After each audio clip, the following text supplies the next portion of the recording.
بسم الله الرحمن الرحيم. عن جابر بن عبد الله رضي الله تعالى عنهما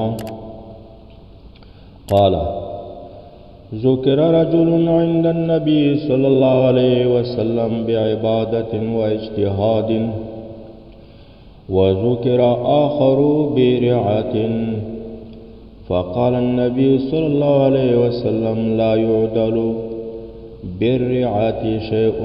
رواه الترمذي.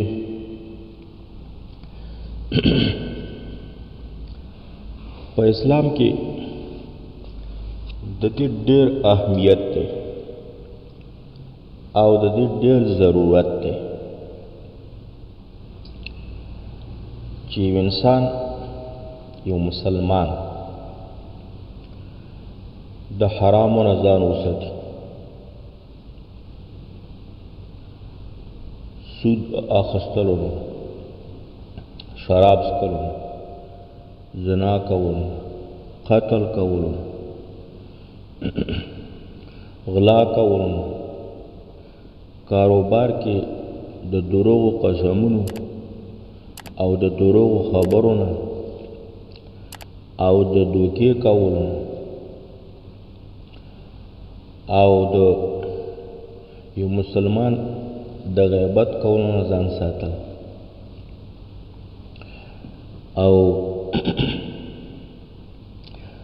او د کنځلو نه، د بدردو نه، د کبر نه،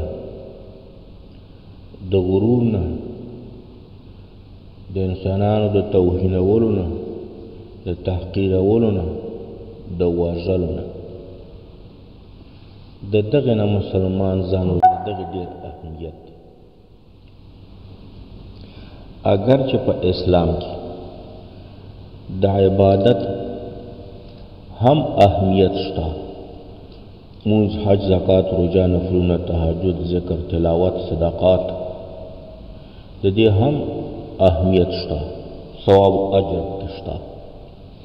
خو کله چې دا دواړه خپل منځ کې پرتله کړي نو بیا د دغه درجه او مرتبه او وزن زیات دی چې انسان د حرامو او د دغه نارواو نه ځان ساتي.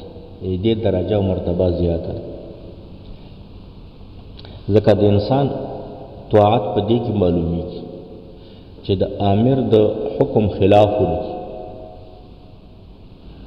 او د امیر د حکم موافق عمل کول هغه دومره اهمیت نه لري لکه څومره چې دغه اهمیت لري چې مامور د امیر د حکم خلاف وکړي. نو دغه خبر ذکر کیږي په دې حدیث کې. ذکر کړلی شو، یاد کړلی شو، یو سړی د نبي علیه السلام په حضور کې په مجلس کې په عبادت کولو او په کوشش کولو په عبادت کې چې فلانکی ډېر عبادت کوي، فلان عبادت کوي، او ذکر کړی شو، یاد کړی شو هغه بل سړی په رعا او په ورغې سره، په رعا او په ورغې سره چې ځان ساتي د حرامو، ځان ساتي د هغې کارونه چې هغه کې شبهه د حرامو ده. نبي علیه السلام وفرمیل: لا يعدل بالرعاة شيء. هیڅ شی نشي برابرېدلی د څه سره؟ د ورغې سره، ځان ساتلو سره د حرامو نه، ځان ساتلو سره د مشتبه شیانو نه، د دې سره هیڅ شی نشي برابرېدلی په درجه او په وزن کې. نو الله تعالی دې موږ او تاسو دغې ته متوجه کړي چې د حرامو نه، د شبهاتو نه ځان وساتو. او الحمدلله ډېر خلک شته دی چې ښه عبادت کوي او ښه کوشش په عبادت کې کوي. الحمدلله داسې کسان شته او ښه اجر و ثواب دی، خو دا بلې خوا کې نو بیا ډېر کمای دی.